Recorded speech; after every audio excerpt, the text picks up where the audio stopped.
There are others who say that there's been slavery before, but ours was the only one to declare us as chattel and as property.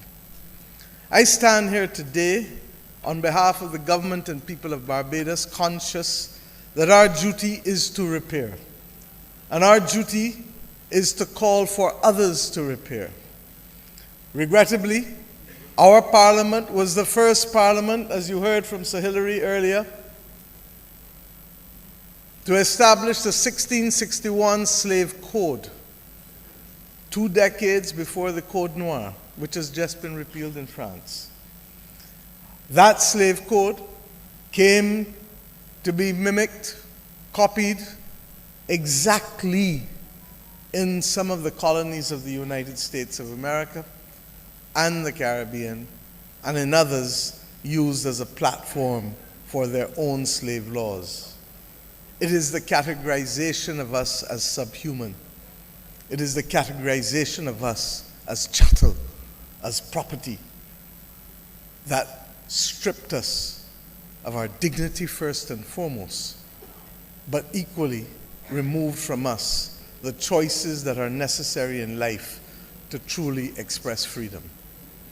We have come to ask that those efforts be coordinated in such a way such that we can bring healing to our population and that we can remove from our legacy those who feel ashamed and injustice at the use of the word black, those who feel ashamed and unfared by reason of the treatment that our people have had meted out to them, and regrettably, through the systems and corridors of power that still reflect first-class and second-class citizens of the world.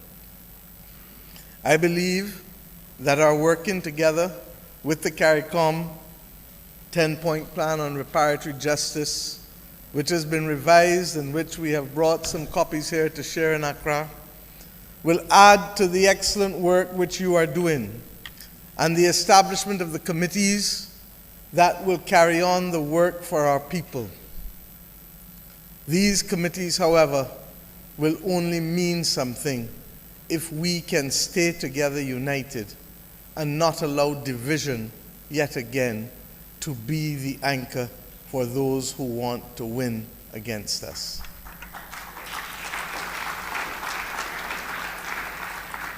This is not a quick journey. In 1896, 130 years ago, the Battle of Adwa was won, and the beginning of the Pan-Africanist movement took root. Almost 70 years ago, in this country, Ghana, you summoned the world to join you as you embarked on the journey of nationhood and independence. Today, in 2026, President Mahama, you have summoned us again to join you. And we, the children of Africa and its diaspora, are clear as to our responsibility and are clear that even though journeys are not always finished by the same people, even though battles are not won by those sometimes who started, that our duty nevertheless must be resolute and our commitment and solidarity unshakable. I have every confidence that we will come to understand that the union of Africa and the Caribbean can bring prosperity and stability to our people. But we cannot do so if we choose only to wait on others to determine reparations. In our own individual countries, the process to development is an act of reparation alone. In my own country, we provide free pre-primary to tertiary education, free health care, and equally, we have undertaken one of the most ambitious forms of land redistribution in the Americas, recognizing that we cannot ask others before we do for ourselves that which is our duty. Once that is done, then we have a responsibility to work together, to bring development to our people. This continent of Africa has been blessed with much, and it is blessed with the development of the demographic bounty, people that will help the 21st century work out the difficulties that we face today.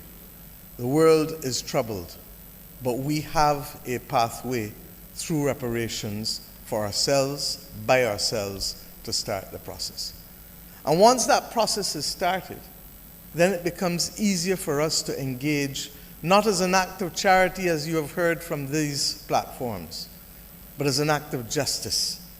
Not as a request for war or divisiveness, but as the start for an era of enlightenment and a healing that will allow us to show the rest of the world what we all know, that when human beings live together, see each other, feel each other, hear each other, share with each other, a better world can be had.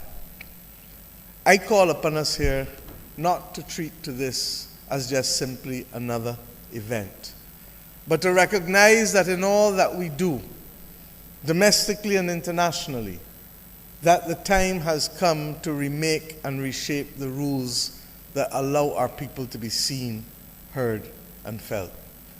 And it shall only come if we remain resolute in that journey.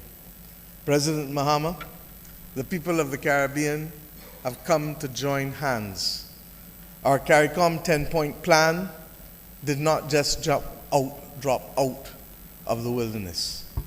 We ask specifically in this plan, and I share with you the details of that request. A full and formal apology by those responsible. An Indigenous Peoples Development Program, for we must never forget the genocide of our indigenous people that took place even before the institution of slavery was started. The repatriation and resettlement of our people for those who want. The restitution of cultural heritage and cultural reconnection.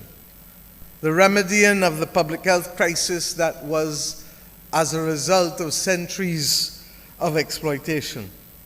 The capacity building and development through education and training that is so necessary to correct the deficit which we inherited at independence.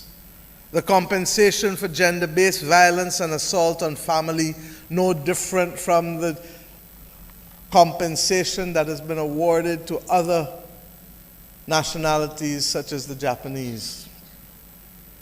Psychological rehabilitation. The right to sovereignty and development through technology, innovation, and entrepreneurship. And my friends, yes, in the spirit of the Bridgetown Initiative, debt cancellation, monetary compensation, and decolonization. I share these things and topics with you because in this room, each one of us can find common purpose with at least one or more of the requests of the Caribbean community.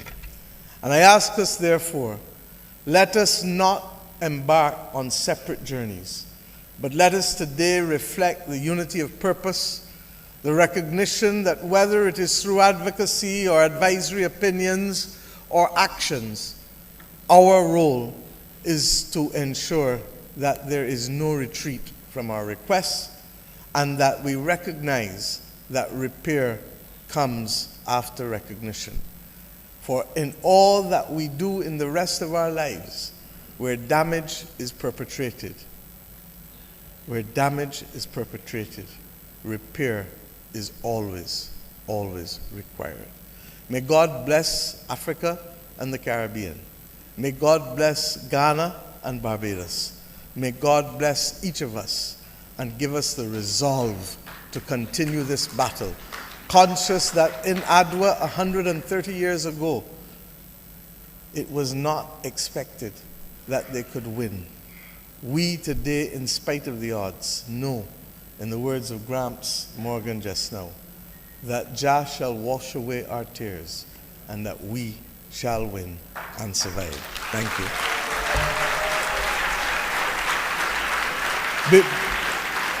Before I leave the stage, President Mahama, please allow me.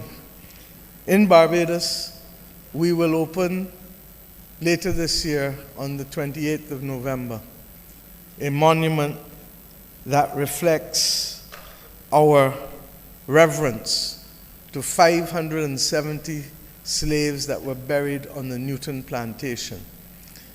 It is part of what we term the reclaiming of our Atlantic destiny. The monument has been designed by a son of Africa who lives right here, David Ajay. And we want to invite all of you, because this is just the beginning of the telling of our story. We have the second largest transatlantic slave records, and we know that for this movement to be real and effective, it cannot be the movement of governments and university lecturers and lawyers and economists alone. It must be a movement of the people. Join us in Barbados on November 28th. Thank you.